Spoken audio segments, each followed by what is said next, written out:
Namal ma'a la yunajjisuhu syai'un illa ma ghalaba ala rihihi wa ta'mihi wa lawnihi. Air yang suci tidak dapat dinajiskan oleh apapun kecuali ia berubah warna, rasa, ataupun baunya.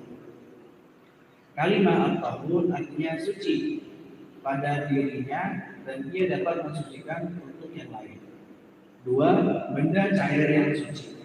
Cairan yang suci adalah cairan yang mengalir apabila diperah. Ia juga menghilangkan najis. Ulama Hanafi juga para ulama yang lain sepakat mengatakan bahwa cairan yang suci tidak dapat menghilangkan hadas hukmi, yaitu hadas yang dapat hilang dengan wudu dan mandi. Sebab hadas hukmi hanya dapat dihilangkan dengan air. Hal ini ditetapkan oleh nas Al-Quran. Penggunaan air untuk menghilangkan hadas hukmi merupakan kemudahan bagi manusia. Penggunaan cairan yang suci dapat menghilangkan toharoh hakiki, yaitu dapat menghilangkan najis hakiki dari pakaian dan badan. Menurut Abu Hanifah dan Abu Yusuf, pendapat ini adalah pendapat yang difatwakan. Contoh-contoh dalam cairan yang suci ialah air mawar, air bunga, cuka, air tumbuh-tumbuhan, air buah-buahan. Air itu tidak dapat menghilangkan najis karena menghilangkan najis hanya dapat dilakukan dengan mengeluarkan bagian-bagian yang najis bersama-sama dengan bahan yang menghilangkannya sedikit demi sedikit. Hal ini hanya dapat dilakukan oleh bahan yang mengalir apabila diperah. Cairan seperti ini sama seperti air yang dapat menghilangkan bagian-bagian najis, sebab cairan yang mengalir bersifat halus dan meresap ke dalam bagian-bagian najis. Ia juga dapat menghilangkannya. Kemudian najis itu dapat dikeluarkan dengan cara perlahan. Muhammad Al-Hasan, Zubair, dan ulama selain ulama Hanafi tidak membenarkan penggunaan cairan untuk menghilangkan najis. Hal ini disebabkan sifat air yang mensucikan ditetapkan oleh syara, dan syara hanya mengakui bersuci dengan air dan tidak dengan selainnya. Oleh sebab itu bahan-bahan yang lain tidak boleh disiapkan dengannya. Boleh bersuci dengan air yang bercampur dengan sedikit bahan yang suci yang mengubah salah satu sifat air itu, seperti air keruh dan air yang bercampur dengan sabun. Bercampur dengan bahan pencuci lain atau kunyit selagi air itu masih halus dan mengalir. Karena meskipun sudah bercampur air, benda itu masih dinamakan air. Ini disebabkan adanya kesulitan untuk mengawasi bahan-bahan seperti tanah, daun, dan pohon supaya tidak bercampur dengan air. Jika air itu menjadi padat, yaitu apabila campuran tanah lebih banyak daripada air, atau jika ia bercampur dengan sabun dan sabun atau bahan pencuci itu lebih banyak, ataupun jika bercampur dengan kunyit dan ia berubah menjadi berwarna kain, maka ia tidak boleh mencuci dengan kunyit. Baik, cukup sampai situ dulu. Baik, pembahasan tentang toharoh. Jadi sudah dibacakan Mas Ali beberapa pembahasan. Barangkali ada yang mau didiskusikan, ini toharoh ini ya sesuatu yang mungkin sebagian tidak memperhatikan, namun ya sangat penting pembahasan tentang toharoh karena dia berkaitan dengan sah atau tidaknya salat kita. Ya, maka ulama membahas tentang toharoh ini di awal, ya sebelum pembahasan tentang salat. Baik, kalau kita lihat ya pembahasan toharoh ini, beberapa hal sudah disebutkan tentang nanti yang akan dibahas. Namun di sini kalau kita lihat pengertian toharoh, dinukilkan perkataan Imam An-Nawawi tentang definisi toharoh. Imam An-Nawawi mendefinisikan toharoh sebagai kegiatan mengangkat hadas atau menghilangkan najis, atau yang serupa dengan kedua kegiatan itu dari segi bentuk atau maknanya. Dari segi bentuk ataupun maknanya. Baik. kegiatan mengangkat hadas. Nah, hadas nanti ada hadas kecil, ada hadas besar. Dengan cara apa kita menghilangkan hadas kecil maupun hadas besar? Ya, dengan cara wudu dan mandi. Kemudian menghilangkan najis. Ya, dengan cara apa? Ya, kita menghilangkan najis dengan menggunakan air atau yang serupa dengan kedua kegiatan itu dari segi bentuk. Bentuknya serupa. Walaupun hakikatnya berbeda. Kalau saya masih punya wudu, kemudian saya wudu lagi, tajdid al-wudu, dikatakan tahara atau tidak? Tahara kan? Apakah ada hadas yang terangkat? Ya, apakah ada hadas yang terangkat? Tidak, karena sejak awal saya sudah tidak hadas. Ya, saya masih suci. Tapi ketika saya wudu, ya berarti dia tetap dikatakan tahara secara aktivitas sama kan, walaupun secara hakikat ya tidak ada hadas yang terangkat di situ. Atau kalau yang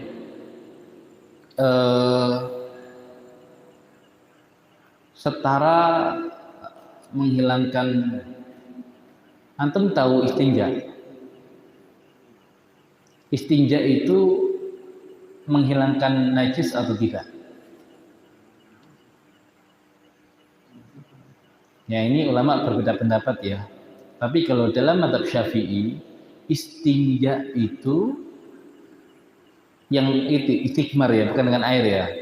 Ya, istinja yang dengan cara menggunakan batu atau tadi diganti dengan tisu atau kemudian dengan kain atau yang lain, dalam mazhab Syafi'i yang demikian tidak mengangkat najis, tidak menghilangkan najis. Ya, hanya menjadi penyebab bolehnya salat. Dia takhfifun najasa, bukan izalatun najasa. Najisnya masih ada, tapi diringankan dengan menggunakan istijmar itu. Boleh nggak seseorang yang istijmar itu melaksanakan sholat, yang cara istinjanya dengan menggunakan batu? Boleh nggak dia melaksanakan sholat? Boleh. Boleh. Tapi seandainya nanti dia masuk ke wadah yang airnya itu kurang dari 2 kula, maka bisa menajisi air yang ada di situ. Bukan sekedar memustakmalkan, tapi menajisi air yang ada di situ. Kenapa? Karena hakikatnya dia masih bawa najis. Atau ketika anak kecil, kita istijmari dia dengan menggunakan batu. Ya, karena nggak ada air, ya kita istijmari dia dengan menggunakan batu. Ketika kita sholat, ya dia ikut sholat dengan kita, kemudian kita gendong. Apa hukum sholat kita? Kalau dalam mazhab Syafi'i, sholat kita nggak sah. Kenapa? Karena kita menggendong seseorang yang membawa najis. Walaupun kalau anak itu sholatnya bisa jadi sah untuk dia, tapi untuk orang lain yang bawa dia, tidak boleh. Nah, ini kan dia semakna dengan tahara, tapi hakikatnya bukan tahara dalam arti yang sesungguhnya. Sama seperti tayamum itu, apakah mengangkat hadas atau hanya membolehkan sholat? Ya, dalam mazhab Syafi'i, tayamum itu tidak menghilangkan hadas, hanya membolehkan sholat. Buktinya apa? Ketika ada air, ya maka otomatis tayamumnya batal dan dia harus berwudu di situ. Ya, atau kalau masuk waktu sholat kemudian dia tayamum, masuk waktu sholat berikutnya dia tayamum lagi walaupun belum batal. Kenapa? Karena tadi tayamum itu tidak mengangkat hadas, tapi hanya ya mubih as-shalah, membolehkan untuk salat saja. Beda dengan wudu. Saya masih punya wudu untuk salat asar. Maghrib masih suci, saya nggak perlu wudu lagi. Tapi kalau tayamumnya untuk salat asar, walaupun belum batal, ketika maghrib harus tayamum lagi. Ya harus tayamum lagi. Nah, itu beberapa hal yang secara umum dimaknai taharah, walaupun nanti berbeda antara satu dengan yang lain. Ada yang dia memang mengangkat hadas, ada yang hanya mubih as-shalah. Ada yang dia menghilangkan najis, ada yang cuman takhfif an-najas, hanya meringankan najis saja. Tapi itu semua ya masuk ke dalam cakupan ya taharah. Masuk dalam cakupan taharah. Baik, apalagi yang mau didiskusikan berkaitan dengan ini?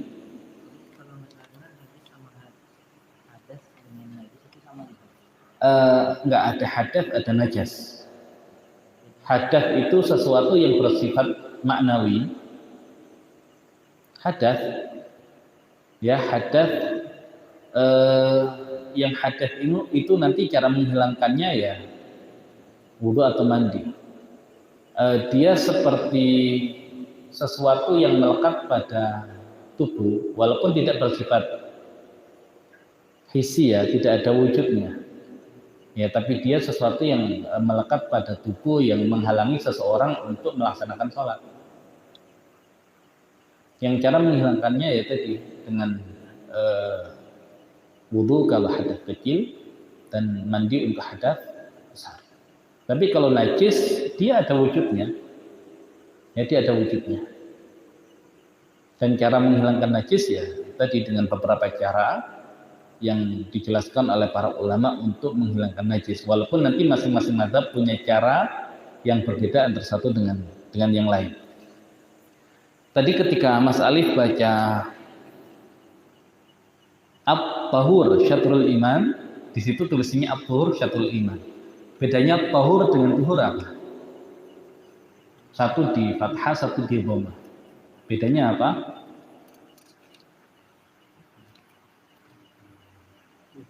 Ya, kalau at-tuhur itu aktivitasnya bersuci. Kalau tahur itu alat yang digunakan untuk bersuci, airnya. Sama kayak suhur dan sahur. Ya, kalau sahur ya makanannya untuk dimakan sahur. Suhur itu aktivitasnya. Nah begitu. Jadi tahur itu airnya, kemudian tuhur aktivitasnya. Wudu itu air untuk berwudu, wudu itu aktivitas berwudu. Jadi sekedar harokat bisa mengubah makna, ya bisa mengubah makna. Di situ tadi ada syarat-syarat wajib taharah. Dikatakan yang pertama Islam. Yang pertama Islam. Ini ulama berbeda pendapat ya. Apakah orang di luar Islam terkena kewajiban furu' syariat atau tidak? Nanti kan ada syarat wajib. Kalau taharah ini sebetulnya kaitannya dengan sholat. Kenapa diwajibkan taharah? Ketika memang sudah diwajibkan untuk sholat. Nah, kalau kita bawa ke pembahasan tentang sholat, syarat wajib sholat adalah Islam. Syarat wajib sholat adalah Islam. Nah nanti ada perkara duniawi, ada perkara ukhrawi. Kalau perkara ukhrawi ini yang jadi pembahasan. Orang kafir itu terkena kewajiban sholat atau tidak? Walaupun seandainya mereka sholat, sholatnya nggak sah, nggak beriman. Tapi kalau mereka tidak sholat, dihukum nggak mereka selain kekafirannya juga meninggalkan sholat itu? Ya, iya. Sebagian ulama mengatakan iya. Dalilnya apa? Firman Allah Subhanahu wa taala, "Ma salakakum fi saqar." Ma salakakum fi saqar. Apa yang menjadikan kalian dimasukkan ke dalam neraka saqar? Ini konteksnya tentang orang-orang kafir. Dan mereka mengatakan, qalu lam nakum minal musallin. Mereka mengatakan kami dahulu tidak termasuk orang-orang yang sholat. Tuh orang kafir masuk neraka sakor gara-gara nggak sholat. Berarti mereka pun diperintahkan untuk sholat. Nah sama seperti pembahasan taharo ini, kalau orang kafir pun terkena taklif untuk sholat, berarti orang kafir pun terkena taklif untuk taharo. Dan kalau mereka tidak melaksanakan taharo, ya mereka akan dihukum oleh Allah Subhanahu wa taala karena mereka tidak melaksanakan taharo. Nah, tapi ada yang berpendapat tidak, mereka tidak. Ya dibebani itu. Dan mazhab Hanafi tadi memilih pendapat ya tidak, mereka tidak dibebani untuk itu, tapi jumhur ulama mengatakan iya. Nah, adapun hukum duniawinya mereka memang tidak wajib. Apa hukum orang meninggalkan sholat? Kalau dia meninggalkan sholat karena meyakini tidak wajibnya sholat, ulama sepakat kafir. Tapi kalau dia meyakini kewajiban sholat tapi nggak mau sholat, nah ulama berbeda pendapat. Kalau mazhab Hambali mengatakan dia kafir. Apa hukumannya? Dibunuh karena murtad. Mazhab Syafi'i dan Maliki nggak kafir, disuruh taubat dengan cara apa? Sholat. Kalau nggak mau, bunuh. Tapi dibunuhnya bukan karena murtad, tapi sebagai had karena tidak melaksanakan sholat. Masih muslim dia. Kalau mazhab Hanafi dipenjara sampai kapan? Sampai dia mau sholat. Ya sampai dia mau sholat. Pertanyaannya, siapa yang maksa dia untuk sholat? Sampai menjara atau sampai menghukum mati? Kan pihak yang berwenang. Nah, apakah orang kafir yang katanya di akhirat pun dituntut untuk melaksanakan sholat, diterapkan hal yang sama untuk mereka? Ya enggak, kalau di dunia. Kan enggak mungkin razia orang kafir disuruh sholat. Enggak bisa. Hukum dunianya mereka tidak diwajibkan, tapi untuk hukum akhiratnya tadi ulama berbeda pendapat. Dan jumhur mengatakan mereka terkena beban taklif. Nah, termasuk nanti syarat sah itu kan Islam ya. Boleh nggak seorang muslim menikahi wanita ahli kitab? Boleh kan? Wanita ahli kitab itu wajib bersuci atau tidak?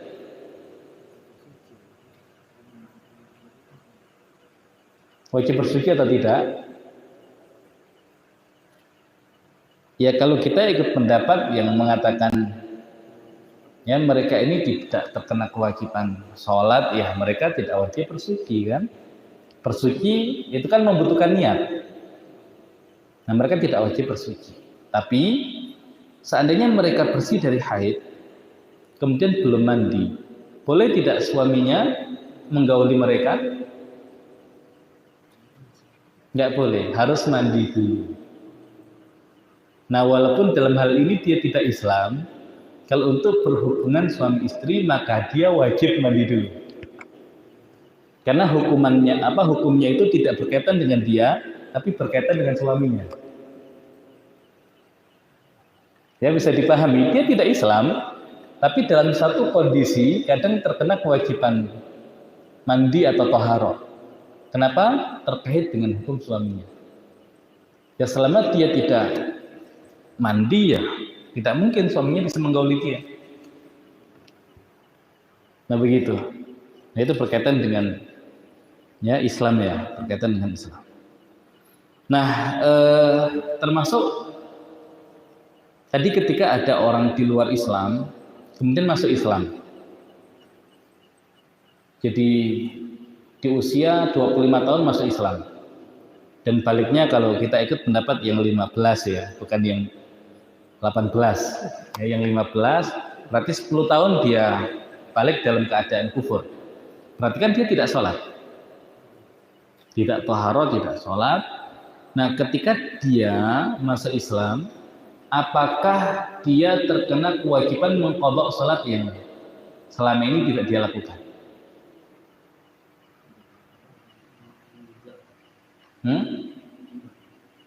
Ya dia tidak wajib ya untuk mengqadha salatnya. Ya walaupun ulama mengatakan orang kafir itu terkena ya taklif untuk furu' syariat, tapi kalau kasusnya dia kafir masuk Islam tidak perlu mengqadha. Nah, hanya kalau ada orang masuk Islam, sejak kecil Islam, 20 tahun murtad. Kemudian di usia 30 tahun masuk Islam lagi. 10 tahun dia. Ya enggak sholat, enggak melaksanakan syariat Islam. Wajib qadha enggak? Kalau jumhur ulama mengatakan wajib qadha. Ya, jumhur ulama mengatakan wajib qadha. Nah, walaupun kalau tidak salah mazhab Hanafi itu tidak mewajibkan ya, karena disamakan dengan orang yang baru masuk Islam dengan dalil al-Islam yajubu ma qablahu. Islam itu menghapus apa yang sebelumnya. Tapi jumhur ulama mengatakan tidak. Kalau masuk Islamnya dari kafir, iya. Kalau masuk Islamnya dari murtad, ya tetap tidak. Dia tetap terkena kewajiban untuk mengqadha salatnya. Nah, tapi kalau ada orang baru sadar ya, 30 tahun mau masuk Islam, nggak usah dibahas qadha dulu. Nanti kalau Bapak masuk Islam lagi, ya qadhanya 10 tahun ya Pak. Bisa mundur dia. Mending kafir lah daripada. Ya, makanya kadang butuh kebijaksanaan dalam hal ini. Tadi ada pembahasan berakal ya. Ya, ada pembahasan berakal. Ini taharah kan sebetulnya kaitannya dengan salat. Orang gila itu kan nggak wajib sholat ya. Berarti kalau tidak wajib sholat tidak wajib taharah. Tapi seandainya dia nanti wudu kemudian sholat, apa hukum sholatnya orang gila?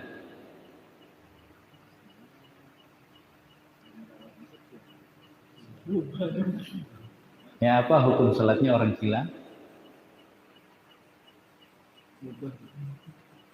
Enggak, ini bukan mubah atau bukan mubahnya, sah atau tidak maksudnya. Lah kenapa ulama sampai bahas itu? Ya kaitannya bukan orang gilanya, orang gila itu ghairu mukallaf dia. Masalahnya kalau ada orang gila sholat, tiba-tiba ada orang masuk ke masjid pengen jamaah, tuh lihat ada orang sholat. Nah dia bermakmum di belakang orang gila itu. Nah apa hukum makmumnya? Sah nggak salatnya? Nah kalau ulama mengatakan orang gila salatnya nggak sah, otomatis makmumnya juga nggak sah. Jadi kenapa dibahas pembahasan tentang gila bukan kasus orang gilanya? Ya kalau sewaktu-waktu ada orang yang ikut sholat di belakang orang gila, inilah yang jadi pembahasan. Gitu ya.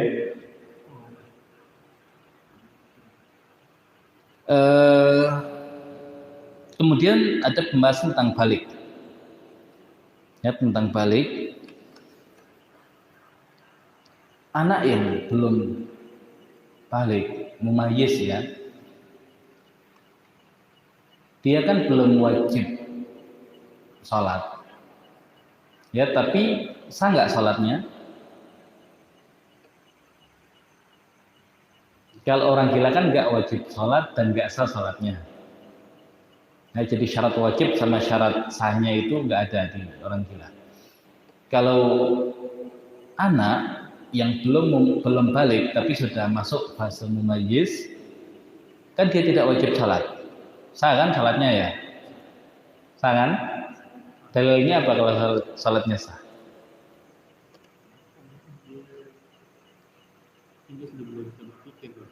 Kenapa?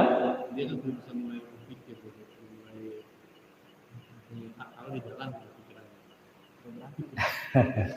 Ya, karena sudah boleh sholat bermakmum di belakang dia. Makanya syarat jadi imam itu tidak harus balik. Syarat jadi imam itu mumayyiz. Makanya dahulu ada sahabat yang dia rajin belajar Al-Quran. Dan di kabilahnya itu belum banyak yang belajar Al-Quran. Maka dia jadi imam sholat untuk kabilahnya itu di saat usianya masih 7 tahun. Nah sehingga mereka yang sudah mumayyiz itu ya sudah sah sholatnya dan bahkan bisa jadi Jadi imam dengan syarat salatnya benar. Jangan ya dengan dalil anak saya sudah mumayyiz, ya bunda salat di belakang kamu ya nak, tapi salatnya ngobrol. Ya dan saya tadi itu salat ya nggak tahu itu anak tahfidz kayaknya ya. Dari awal sampai akhir tuh ngobrol dia. Ya dari awal sampai akhir kalau dilihat usianya sih ya kalau tahfidz ya berapa minimal? Udah belasan ya? Iya. Ya mereka jadi imam sholat kalau model sholatnya begitu ya nggak salah gitu. Bukan karena usianya tapi karena tata cara sholatnya yang benar. Nah begitu.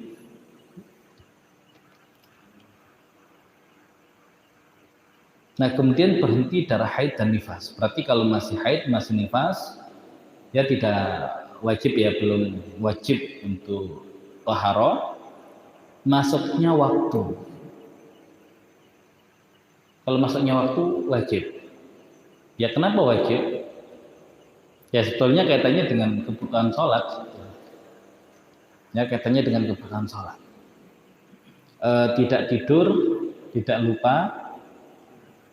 Ya berarti kalau tidur kan ya tidak terkena kewajiban taharah ya, termasuk tidak terkena kewajiban sholat. Ya hanya nanti kalau bangun ya tetap terkena kewajiban untuk mengqadha salat yang tertinggal. Jangan berdalih tadi kan nggak terkena beban taklif.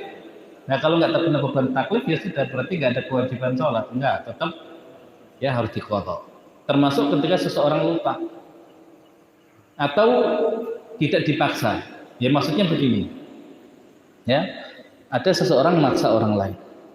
Kalau kamu berani wudhu dan sholat, akan aku bunuh kamu. Nah itu ketika masuk waktu zuhur diancam begitu. Waktu zuhur, waktu asar masih ada orang itu. Nah pas maghrib orang itu pergi karena ada keperluan keluar kota atau keluar negeri. Nah perhatikan dia meninggalkan dua sholat tadi itu, zuhur dan asar. Tetap wajib taharah dan mengqadha salat atau enggak? Dengan dalil tadi saya kehilangan taklif gara-gara dipaksa orang enggak salat. Ya tetap dia harus mengqadha salatnya. Ya jadi orang tidur, orang lupa atau dipaksa ketika sudah hilang itu semua, ya dia wajib untuk taharah dan bukan melaksanakan salat. Ada air atau debu yang suci. Ini nanti ada pembahasan faqih at-tahurain. Faqih at-tahurain, kehilangan dua alat suci. Enggak ada air, enggak ada tanah yang mengandung debu untuk dijadikan ya alat bersuci. Ya, bukan begini-begini, ini apa yang enggak ada apa-apanya. Tayamum versi apa itu? Ya kalau yang begitu bisa buat tayamum ya enggak ada pembahasan faqih at-tahurain. Nah, untuk faqih at-tahurain itu nanti ada 4 pendapat. Pertama,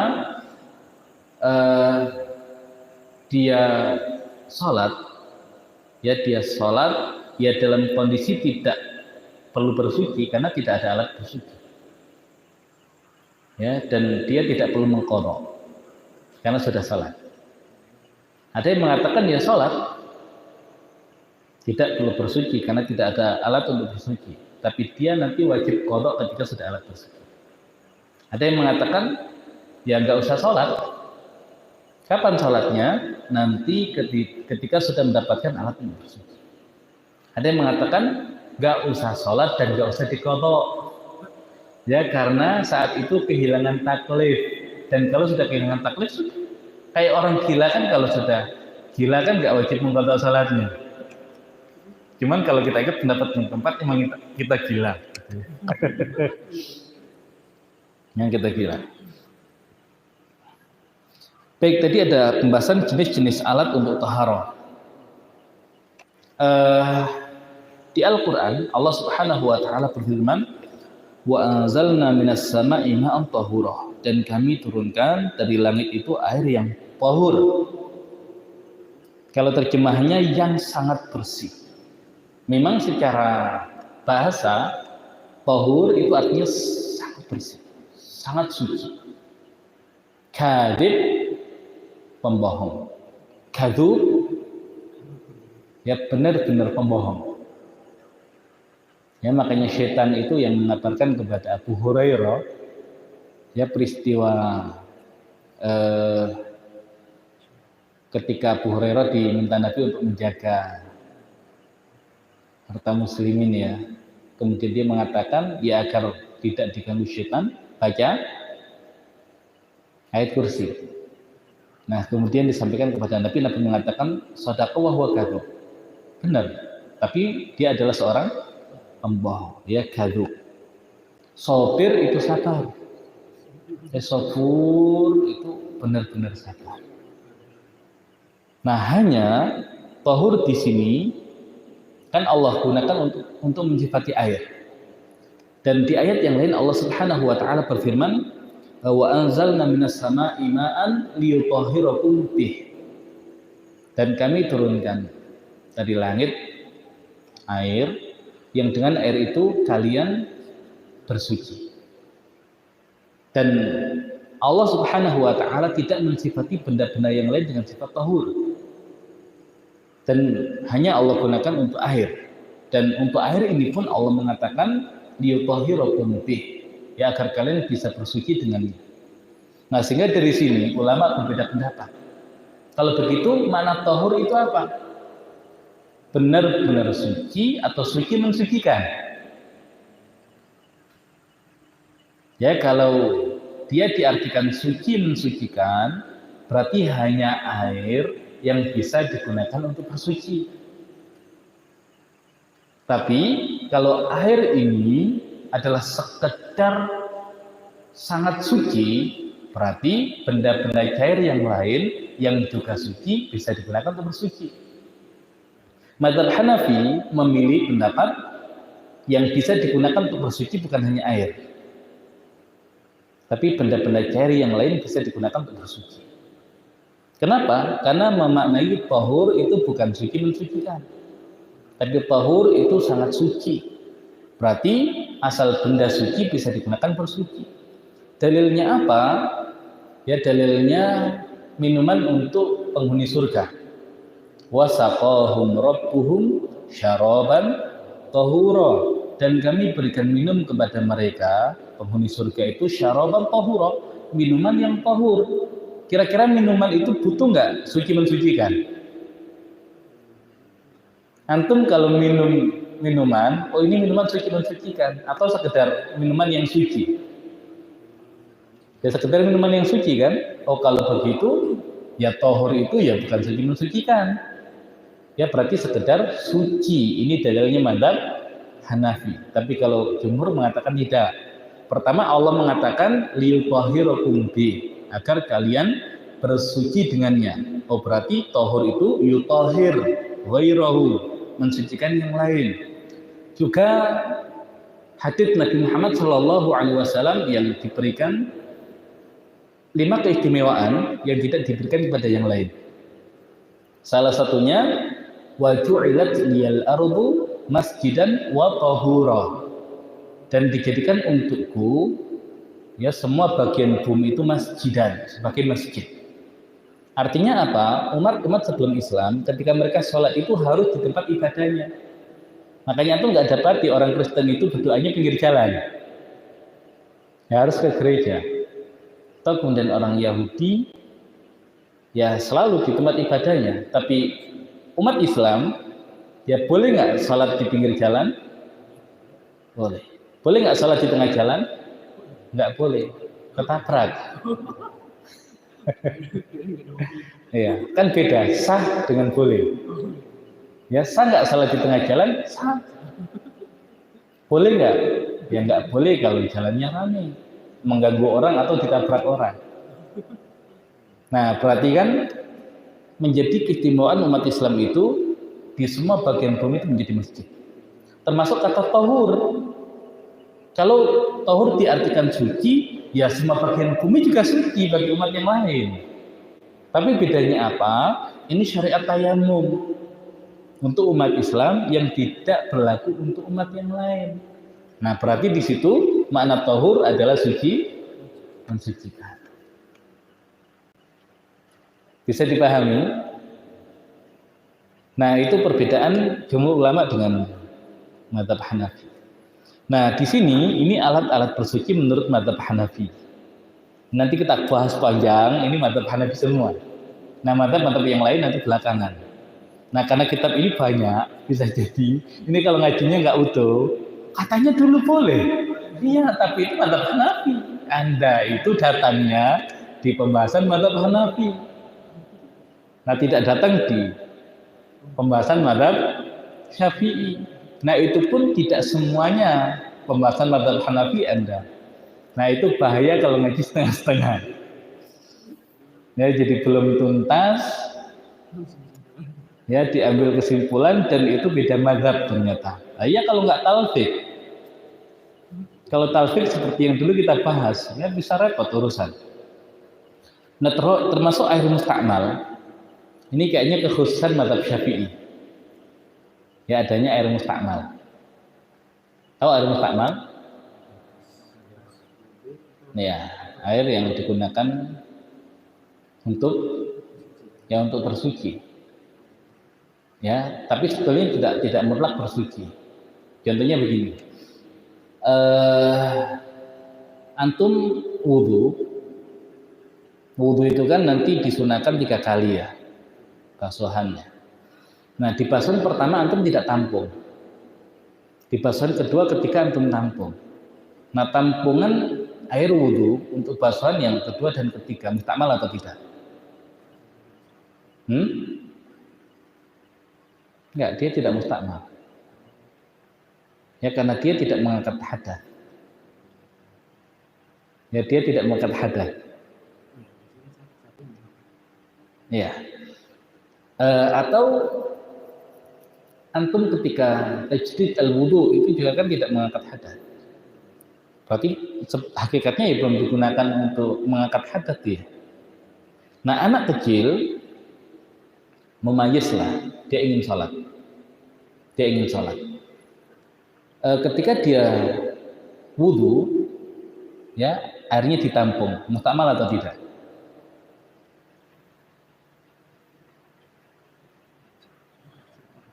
Ini belum balik ya, anak mumayyiz, dia ingin sholat, kan wudu dulu. Nah, wudunya dia itu mustakmal atau tidak? Dia mustakmal, walaupun dia belum wajib untuk sholat, tapi ketika dia melaksanakan sholat kan sah. Berarti wudunya pun nanti menjadikan air itu mustakmal. Atau tadi wanita ahli kitab yang ketika dia harus mandi agar suaminya ya diperkenankan secara syariat untuk menggauli dia, itu air bekas mandinya dia itu pun jadi mustakmal. Ya, tapi nanti di mazhab yang lain itu nggak ada air mustakmal. Selama dia air ya air. Yang nggak perlu ada mustakmal. Nah, mazhab Syafi'i dalilnya apa? Ya nanti banyak dalilnya. Salah satu dalilnya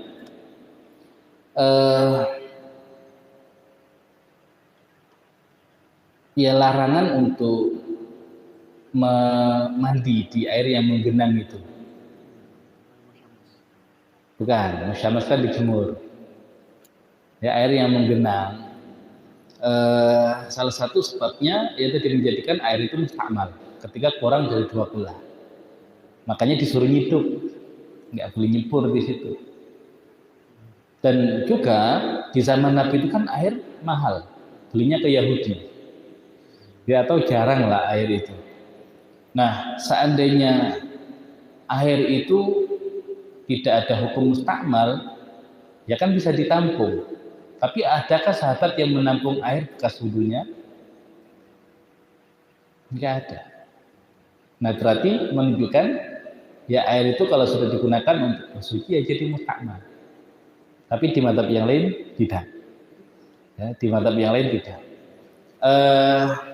Berarti air mustakmal kan tohir, tapi ghairu mutahhir. Di sini kena najis.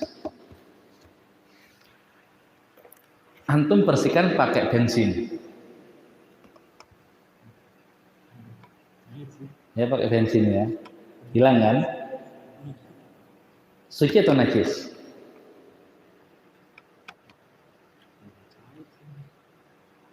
Kalau pakai mazhab Hanafi kan tadi ya setiap cairan yang suci bisa untuk tadi mensucikan, berarti suci dia. Kalau pakai pendapat yang non Hanafi, ya berarti nggak bisa. Nah sekarang pakai air mustakmal, digunakan untuk itu. Di luar mazhab Syafi'i hilang, di mazhab Syafi'i tetap, karena air mustakmal tidak bisa mengangkat hadas atau najas. Tapi kan wujud najisnya sudah nggak ada, ya nggak ada. Tapi nanti menjadi najasa hukumnya, najis secara hukum. Ya kalau kita sentuh nggak berpindah najisnya. Tapi kita nggak boleh salat di situ karena najis. Ya harus pakai air menghilangkannya. Air yang tahur, jadi menghilangkan itu. Ya. Ya jadi begitu itu dalam mazhab Syafi'i.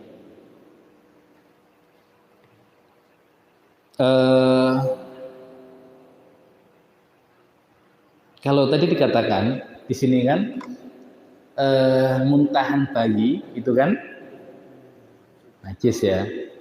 Nah kemudian ketika dia nyusu ke ibunya, otomatis kan harusnya ya najis kan untuk ibunya tadi itu. Tapi dikatakan ketika dihisap sebanyak 3 kali tadi itu menghilangkan najisnya. Oh berarti air liur itu bisa digunakan untuk menghilangkan najis. Nah sebetulnya nanti tidak begitu kalau di mazhab Syafi'i. Ya jadi muntahan bayi yang menempel di anggota tubuh ibunya tadi, khususnya ya di bagian di mana bayi itu menyusu, nah itu ma'ful anhu. Yang najis yang dimaafkan, ya kan najis tapi dimaafkan, jadi bukan hilang gara-gara menggunakan air liur. Tetap air liur bukan mutahhir. Ya bahkan bedanya ludah dengan liur apa? Atau sama? Kalau antum tidur itu ngiler ya, bukan air liur. Hah? Iya kan?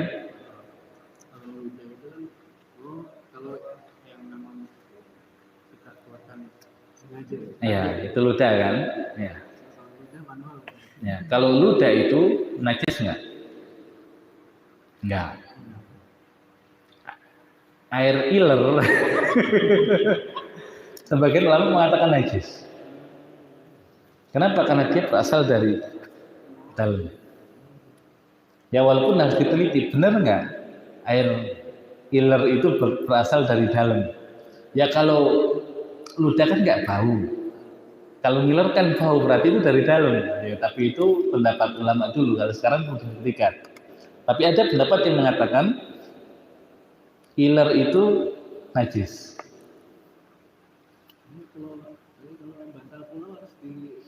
Iya. Kalau kita ikut berpendapat yang mengatakan itu najis. Jadi yang membentuk peta-peta dunia itu di bantal gitu ya.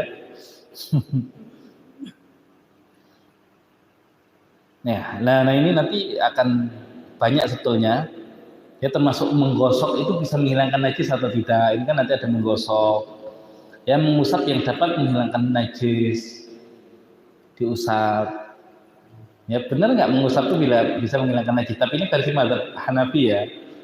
Ya kemudian mengeringkan dengan cahaya matahari. Jadi antum nggak ada air nih. Ya kemudian bantal tadi gitu ya dijemur saja sampai hilang baunya. Nah apakah bisa menghilangkan najisnya? Ya atau kita tahu karpet itu dulu pernah dikunjungi kucing. Ya kemudian terkena panas, udah hilang baunya segala macam. Apakah bisa menjadi suci? Nah itu termasuk nanti ada pembahasan itu.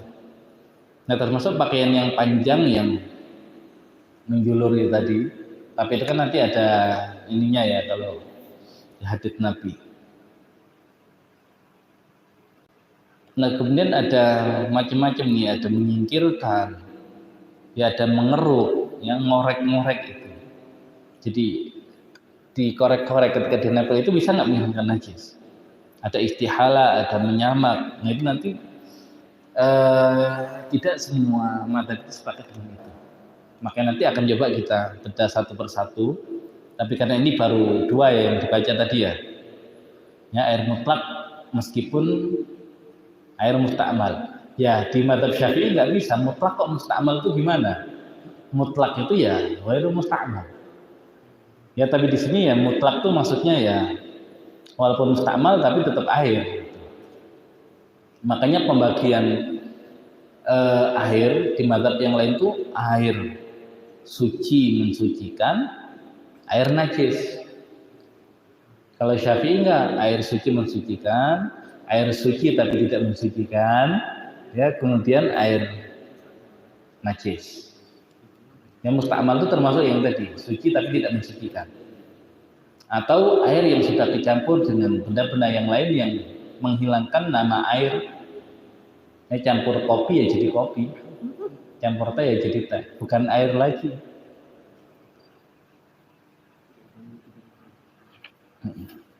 Baik, ada yang mau ditanyakan atau dibahas, silakan. Berarti di madzhab Syafi'i memang ada pembahasannya merusak air gitu. Ya. Ya, termasuk nanti untuk akhir kan ma'un najis, itu tidak tepat.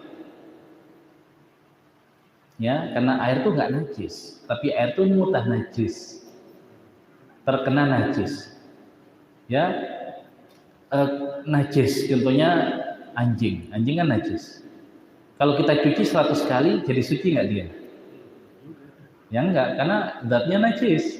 Kalau dikatakan air itu najis, ya mau dicampuri air sebanyak apapun ya najis. Tidak akan pernah hilang. Makanya istilah yang benar nanti ma'un mutanajis. Air yang ternajisi awalnya nggak najis, tapi karena kena najis, ya dia dihukumi najis. Yaitu berkaitan dengan istilah. Ya, najis bermakna mutanajis.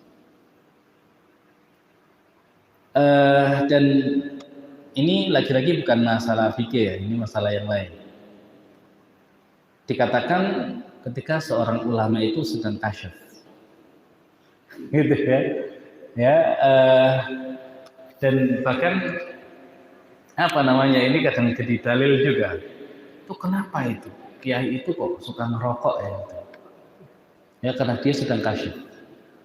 Ya jadi ketika ada orang datang itu bertemu dengan dia kasyaf, tahu semua dosanya orang itu. Lah daripada ngomongin dosanya orang itu mending ngerokok. Jadi kenapa kok dia suka ngerokok? Karena dia bisa melihat tadi itu. Nah ini wallahu a'lam, tapi antara pembenaran dengan ya itu terlalu dipaksakan. Tapi diceritakan seorang ulama ketika kasyaf itu melihat air yang menetes dari wudhunya seseorang itu bisa melihat dosanya. Kan dikatakan kalau dalam hadis itu ketika seseorang itu berwudhu kan ya berjatuhan bersama air wudhunya itu dosa-dosanya. Nah dia bisa melihat pas sedang, bukan selalu ya, pas sedang kasyaf, katanya sih begitu, itu bisa melihat dosanya.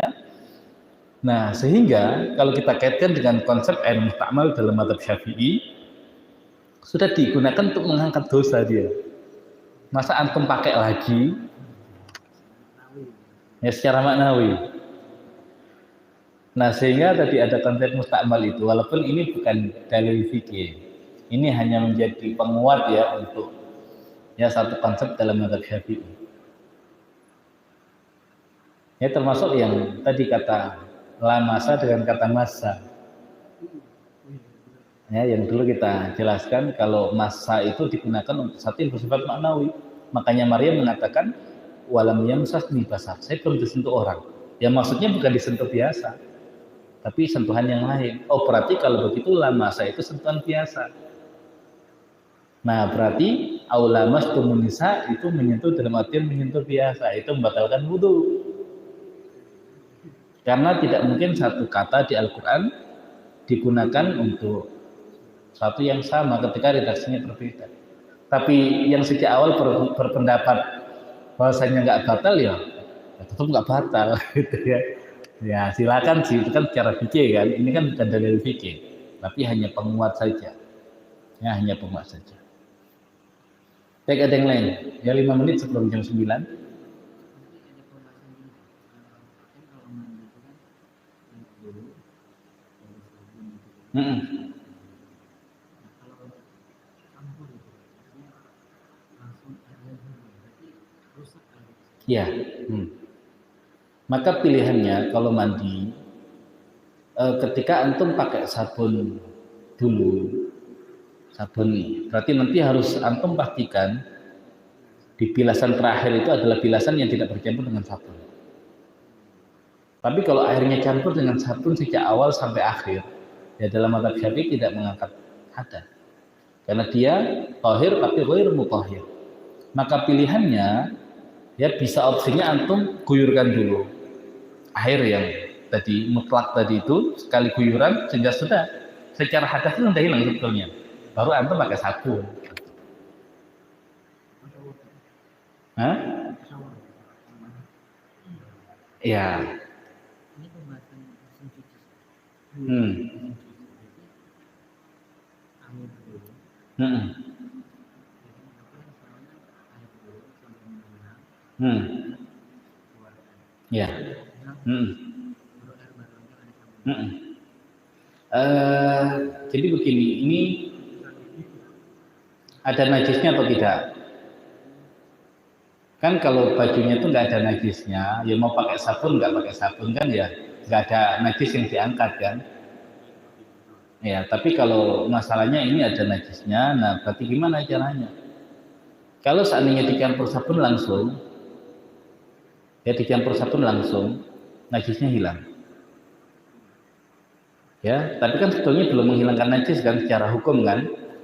Tapi sudah nggak ada najisnya, tapi masih najis secara hukum. Nah itu dengan bilasan air selanjutnya itu bisa menghilangkan najis. Atau antum hilangkan dulu dengan di awal itu menggunakan air, dihilangkan baru dengan sabun, yaitu opsi juga. Tapi tetap setelah itu kan pasti dibilas lagi kan?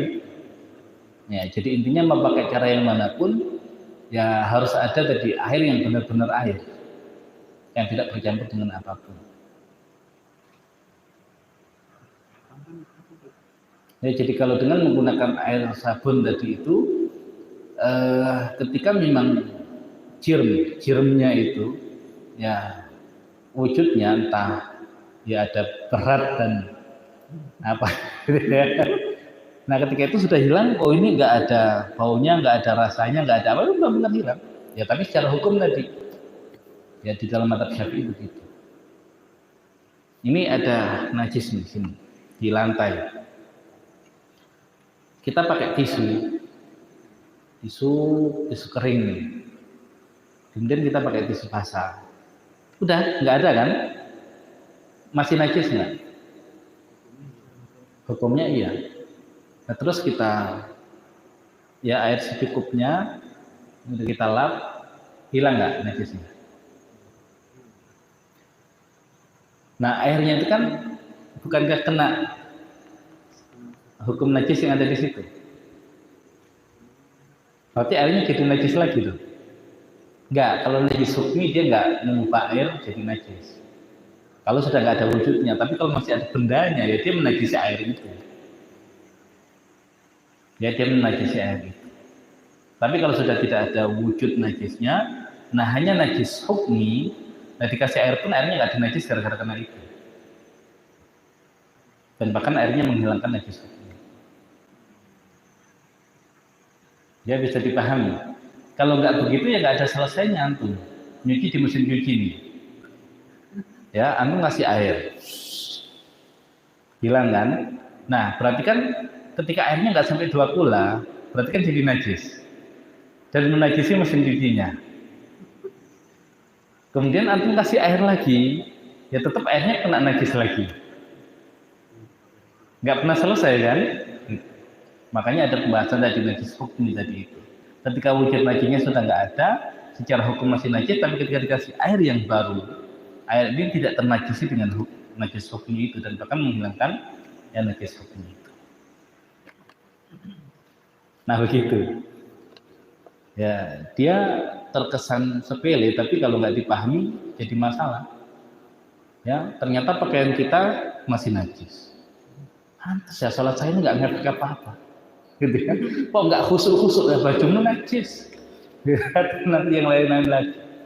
Nah makanya taharah itu ya suatu yang penting sebetulnya. Ya, tapi kadang sebagian menganggap remeh masalah taharah. Padahal dia menjadi penentu sah atau tidaknya sholat kita. Dan sholat itu tadi tiangnya agama. Ra'sul amrul Islam wa amudul sholat. Pokok perkara Islam dan tiangnya adalah sholat. Baik, ada yang lain? Ya kalau tidak insya Allah nanti lebih banyak kita bahas sisi fikihnya. Jadi kita otak-atik fikih. Ya antum bikin apa namanya? Pertanyaan yang aneh-aneh saja. Makanya dulu ulama itu kan sampai buat pertanyaan yang macam-macam, yang aneh-aneh, gitu ya. Ya agar apa ya? Tadi agar ketika nanti suatu saat kok benar-benar kejadian itu ada hukumnya. Ya itu ada hukumnya. Jadi bahkan sampai ke tahapan yang mustahil pun ya ada yang sampai membuat fardhiyat seperti itu. Nah masalah itu melatih ketajaman analisa fikih kita. Baik, kita cukupkan diskusi kita di malam hari ini. Kita tutup dengan bacaan hamdalah dan doa kafatul majelis. Alhamdulillahirabbil alamin. Subhanakallahumma bihamdika asyhadu an la ilaha illa anta astaghfiruka wa atubu ilaik. Assalamualaikum warahmatullahi wabarakatuh.